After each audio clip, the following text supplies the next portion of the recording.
Hello friends, welcome to Israfil study. तो आज हम लोग गुणनखंड ज्ञात करना सीखेंगे।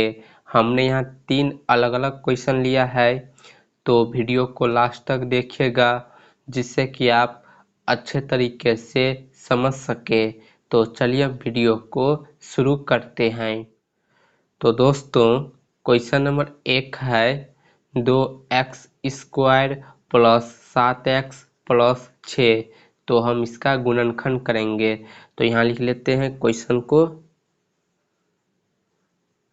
क्वेश्चन नंबर 1 है 2x² प्लस 7x प्लस 6। तो हम इसका गुणनखंड करेंगे। तो देखिए गुणनखंड करने का कॉन्सेप्ट।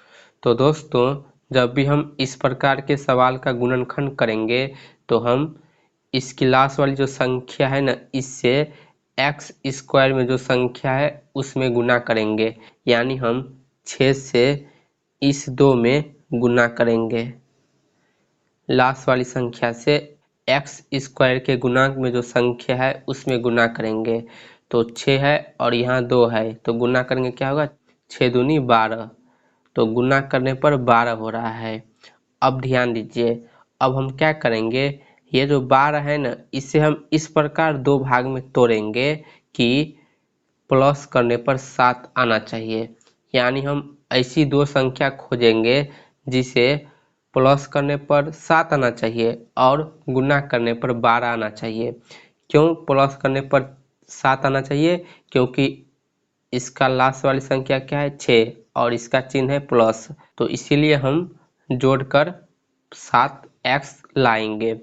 तो 12 को हम किस प्रकार दोस्तों लिख सकते हैं, 12 को हम लिख सकते हैं 6 गुने 2, 6 दूना 12। तो देखिए हमने इसे 2 भाग में तोड़ दिया, तो यहाँ हमें 6 और 2 संख्या प्राप्त हुआ। तो इसे गुना करने पर क्या हो रहा है, 12 आ रहा है।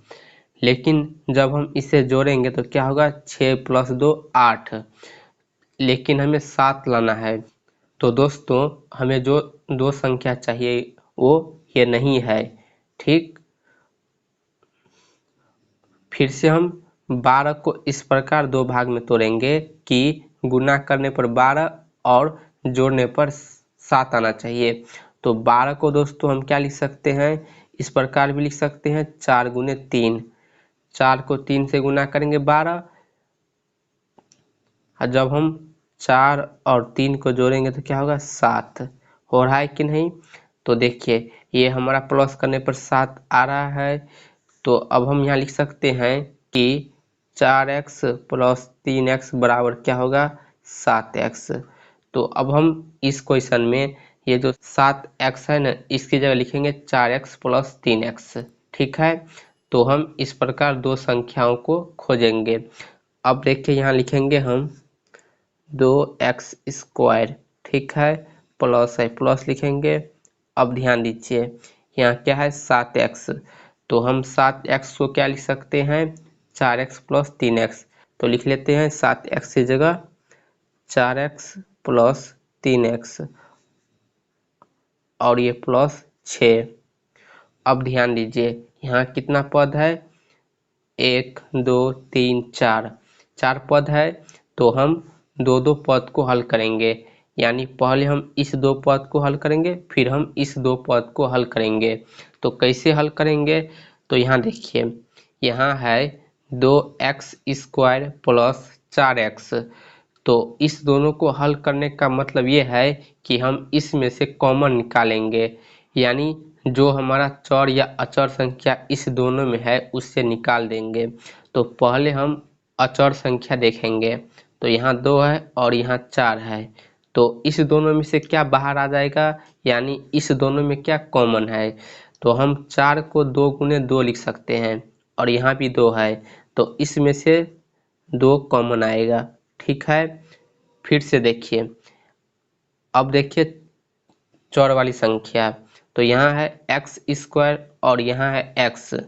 तो x² का मतलब क्या होता है कि x जो है वो 2 बार गुना में है। ठीक है, तो यहाँ x 2 बार गुना में है और इधर 1 बार है।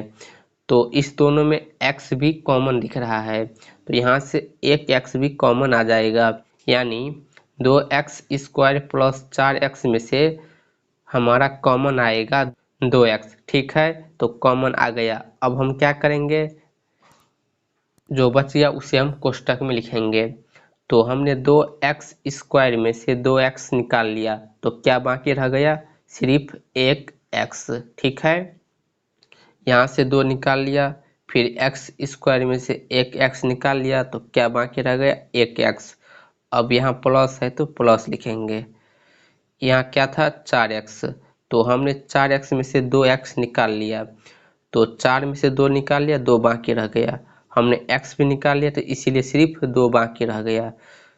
फिर हम कोष्टक लगा देंगे। अब यहाँ प्लस है तो प्लस लिखेंगे। अब हम 3x प्लस 6 में से कॉमन निकालेंगे, यानी इसे हल करेंगे। तो 3x प्लस 6 में से क्या कॉमन आएगा, तो 6 को दोस्तों हम क्या लिख सकते हैं, 2 गुने 3।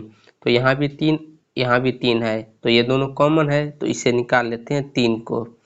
तो यहाँ बाकी हो जाएगा क्या, x। अब हम यहाँ चिन्ह लगाएंगे, तो यहाँ जब भी हम चिन्ह लगाएंगे तो इस चिन्ह को और इस चिन्ह को गुना करेंगे, तो प्लस प्लस गुना करेंगे चिन्ह प्लस। 6 में से हमने 3 निकाल लिया, तो क्या बाकी रह गया, 2, क्योंकि 2 तिया 6 होता है, तो 3 दोनों में से आ गया, तो यहाँ बाकी हो गया x और यहाँ 2। अब हम यहाँ क्या करेंगे कि प्लस के इस साइड भी x प्लस 2 है, इस साइड भी x प्लस 2 है, तो इसे भी हम बाहर निकाल लेते हैं कॉमन कर कर x प्लस 2 को। फिर यहाँ बाकी हो जाएगा 2x और ये प्लस 3। तो यहाँ देखिए 2 गुणनखंड आ गया, तो 2x² प्लस 7x प्लस 6 का गुणनखंड होगा x प्लस 2, 2x प्लस 3। तो यही होगा इसका आंसर। तो इस प्रकार हम गुणनखंड करेंगे। अब क्वेश्चन नंबर 2 देखिए, क्वेश्चन है x² प्लस 5x प्लस 6। तो हम इसका गुणनखंड करेंगे। तो यहाँ भी सेम कॉन्सेप्ट है कि हम इस क्लास वाली संख्या से x² के संख्या में गुना करेंगे। तो यहाँ है लास्ट वाली संख्या 6, और यहाँ देखिए x² के अगाड़ी कोई संख्या नहीं है, तो जब भी कोई संख्या नहीं रहे तो हम 1 मानेंगे, क्योंकि x² को 1 से गुना करेंगे तो x² ही होगा। ठीक है, तो यहाँ 1 है और यहाँ 6 है, तो 6 में हम 1 से गुना करेंगे, क्या होगा, 6। अब हम 6 को इस प्रकार 2 भाग में तोड़ेंगे कि प्लस करने पर 5 आना चाहिए। तो 6 को हम लिख सकते हैं दोस्तों 2 गुने 3, 2 तिया 6, तो गुना करने पर 6 आ रहा है।